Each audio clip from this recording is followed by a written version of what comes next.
হয়ে গেছিলাম ম্যামকে ফোন করে, আমি একটু কনফিউজ ছিলাম যে উপরে অরেঞ্জ না সাদা। তারপর ম্যাম, এইটা হচ্ছে আমার বাবাইয়ের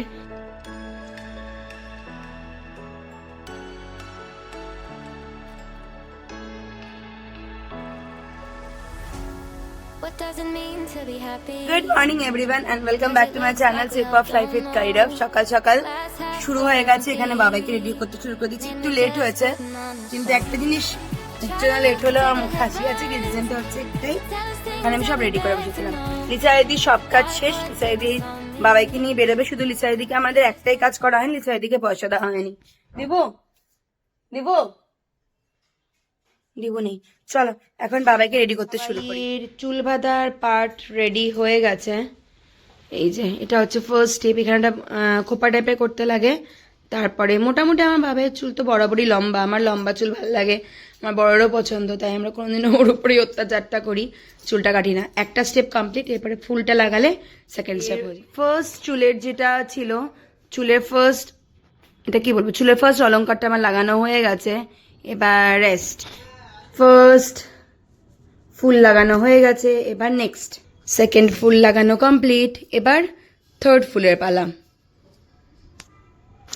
এই যে বাবাইয়ের মোটামুটি চুলটাও আমার হয়ে গেছে কমপ্লিট, কারণ এটা পরেই এই চুলটা থাকতেই ও ভরতনাট্যমটাও করবে, ও আবার কত্থকটাও করবে, তো মোটামুটি আমার চুলের প্রিপারেশন কমপ্লিট হয়ে গেছিলাম। ম্যামকে ফোন করে, আমি একটু কনফিউজ ছিলাম যে উপরে অরেঞ্জ না সাদা। তারপর ম্যামকে ফোন করে জিজ্ঞাসা করলাম উপরে সাদা, তারপরে অরেঞ্জ, আর পুরো চুলটা হবে সাদা।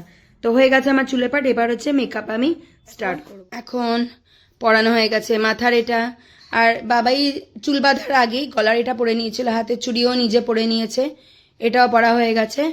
তো এইদিকে হয় সূর্য, এদিকে হয় চাঁদ, এটা মোটামুটি মাথার পার্টটা আমার রেডি। এবার হচ্ছে মুখের মেকআপের পালা, কিন্তু বাবায়ের চূড়ান্ত পরিমাণে হচ্ছে অ্যালার্জি অ্যাটাক, তাই আমি এখন কিচ্ছু করতে পারছি না, তাকে গরম জল খাওয়াচ্ছি, তারপরেই করবো। এদিকে ঘড়ি না ধুমধুম ধুমধুম ধুমধুম করে দৌড়ায়। মেকআপ এখানে আমার আধা ডান।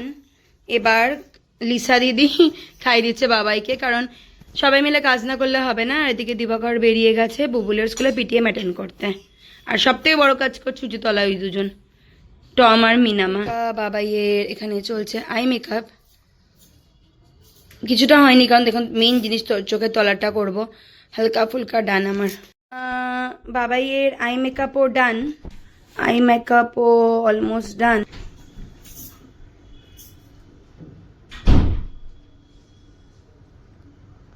এই দেখো এখন ওর পরানো হয়ে গেছে, ওর ড্রেস, মোটামুটি ড্রেস সব কিছু পরানো রেডি। এবার হবে এটার নেক্সট পার্ট। এইটা হচ্ছে আমার বাবাইয়ের কমপ্লিট লুক, ও পুরো দমে হয়ে গেছে রেডি। আর এই যে আমাদের ব্যাগপত্র সব রেডি, এখানে বুবুলের খাওয়া দাওয়া হয়ে গেছে।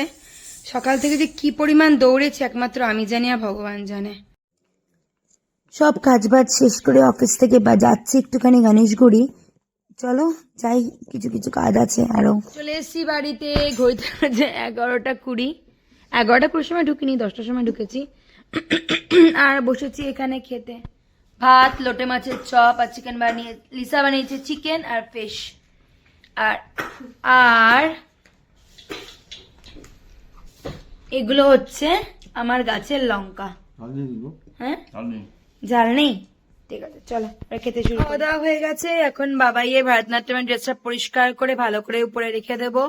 তারপরে নেক্সট কাজ হলো আমাদের কালকে আছে দিবাকরের অফিসের একটা পিকনিক, তো তার জন্য এখন আমি করব জিনিসপত্র রেডি, মানে জামা কাপড় কি কি পরে যাব, একটা ব্যাগ আমি সবসময় ক্যারি করি এই উৎপাতগুলোর জন্য, যাতে ওখানে গিয়ে জামা কাপড় ভিজিয়ে দিলে আরেকটা সেট আমার হাতে থাকে। সেগুলো এখন রাত্রিবেলা সব ঠিক করে নেবো। আর লিসা দিদি বানিয়েছিল আজকে টেস্টিসা চিকেন আর একটা ব্রিঞ্জেল ভর্তা, থ্যাংক ইউ, তার জন্য খেতে পারলাম, নাহলে এসে আমাকে রান্না করতে হতো। চলো চলো শুরু করি। সবকিছুই ভালো, কিন্তু একটা জিনিস খুব বাজে, ব্যাগ প্রচুর হয়। একটা ব্যাগে নিয়েছি সব জ্যাকেট, কারণ আমরা যখন রাত্রেবেলা ফিরবো তখন ঠান্ডা লাগতে পারে, তাই জ্যাকেটগুলো একটা ব্যাগে নিয়ে নিয়েছি যাতে নোংরা না হয়। ওদিকে বুবুলের জামা গোছানো, এখানে বুবুলের একটা সেট নেওয়া হয়ে গেছে, দিবাকরের জামা কাপড় গোছানো হয়ে গেছে, আমারটাও মোটামুটি গোছানো ডান, এখন শুধু বাকি আছে বাবাইয়ের। তো চলো বাবাইয়েরটাও করে নিই। ভেবেছিলাম তো অনেক কিছু করব, কিন্তু বাবাইয়ের ড্রেস আমি গোছাতে পারিনি, কারণ বুবুলেটা গোছাতে গোছাতে তারপরে একটুখানি অল্প অল্প কাজ তো সবসময় থাকেই না, সেগুলো করতে করতে বেশ অনেকটা দেরি হয়ে গেছে। বাবাইয়ের এক্সাম মোটামুটি ভালোই হয়েছে। আসলে কি বলতো, একদিনে যদি একটা এক্সাম থাকে না তাহলে ম্যানেজ করা যায়, কিন্তু ছিল দুখানা এক্সাম, তো তার জন্য একটুখানি চাপ হয়ে গেছে আজকে। আর সকালবেলা উঠে যে আমি কিভাবে করেছি কাজ একমাত্র ভগবান জানে। বুবুলের পিটিএমটা তো দিবাকর ম্যানেজ করলো, আর বাড়ির সমস্ত কাজগুলো আমি আর লিসা মিলে মিলে ম্যানেজ করেছি, সেটা বলা যেতেই পারে। আমি সবসময় একটা কথা বলি, এখনো সে কথাটাই বলবো, বাড়িটা হচ্ছে একটা ট্রেন গাড়ির মতো। এখানে যদি সবাই মিলে কাজ না করি তাহলে ট্রেন গাড়িটা এগোবে না। তো সেখানে সবার প্রত্যেকটা মানুষের ইন্ডিভিজুয়ালি একটা কন্ট্রিবিউট দরকার। তো এই হচ্ছে কথা। আজকে বিভৎস পরিমাণে হেট্টিক গেল, বিভৎস পরিমাণে। লাস্ট কয়েকদিন থেকে অফিসের কাজটা একটু বেড়েছে, না বাড়া নয়। আজকে বাড়িতে ঢুকতে ঢুকতে প্রায় 10টা বাজে। 2-3 দিন ধরে বন্ধুরা ফোন করছে, কারো ফোন তুলতে পারছি না। আমি না নিজেই মেলাতে পারছি না যে কি করে কি করব। কিন্তু সেটাই দেখো, ঘরের কাজ তো থাকেই। তবে আজকে লাকিলি লিসা যে ফিল করে আমার জন্য রান্নাটা করে রেখেছে, এটা বিশাল বড় পাওনা আমার কাছে। কারণ আমি ভাবতে পারিনি যে লিসা রান্না করে রাখবে। কারণ আমি যখন বাইরে ছিলাম তখন মাথার মধ্যে ঘুরছিল যে কি বলবো, লিসাকে ফোন করে কি রান্না করবো, বলছি এই হচ্ছে কথা। চলো, আমি কোনোদিনও কারোর সাথে শেয়ার করিনি যে আমার ছেলে মেয়েরা কি কি করে। তবে জানো তো, এই বাবাইয়ের বিষয়টা কমপ্লিট হওয়ার পিছনে সব থেকে বড় যদি কারোর হাত থেকে থাকে সেটা হচ্ছে আমার বাবাই আর ওর টিচারের। এক হচ্ছে ফার্স্ট অফ অল হচ্ছে সোসাইটির মধ্যে ছিল, তার জন্য আমাকে নিয়ে যাওয়া নিয়ে আসা করতে লাগেনি। বাবাই নিজের ইচ্ছায় বিষয়টা কমপ্লিট করতে পারলো। আর হচ্ছে ম্যামও যদি ওর টিউশন করতে না আসে ফোন করে করে ডেকে, যদি কখন লেট হয়েছে বা ওর শরীর খারাপ হচ্ছে ফোন করে করে ডাকতে থাকে। তো দুজনের মিলিত ইচ্ছায় আমার একমাত্র এই বাবার ভারতনাট্যমটা এখন অব্দি কমপ্লিট হয়েছে। বলতে খুব একটা বাজে লাগে না, কিন্তু আমার ছেলে মেয়েগুলো অন্যান্য বাচ্চাদের তো আমি দেখেছি তার থেকে অনেক বেশি পরিমাণে হার্ডওয়ার্কিং।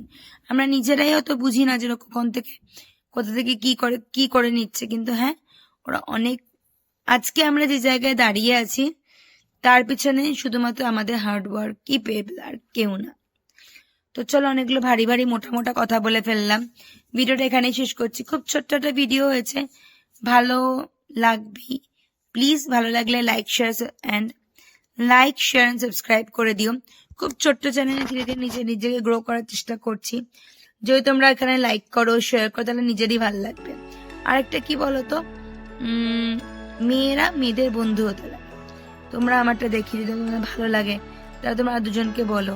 সেম ভাবে তোমাদের যদি কারো বন্ধুদের কোনো চ্যানেল থাকে, যদি আমার ভালো লাগে, আমরা অবশ্যই সেটা আমি আমার বন্ধুদের বলার চেষ্টা করবো, তাই না? তো চলো, ভিডিওটা রাখছি। ঘুমিয়ে আমার চোখ বন্ধ হয়ে যাচ্ছে। ঘড়িতে বাজে রাত্রি 2টো। কালকে আবার উঠতে হবে সকালবেলা, কালকে আবার একটা জার্নি আছে। তো চলো, বাই বাই, ভালো থেকো।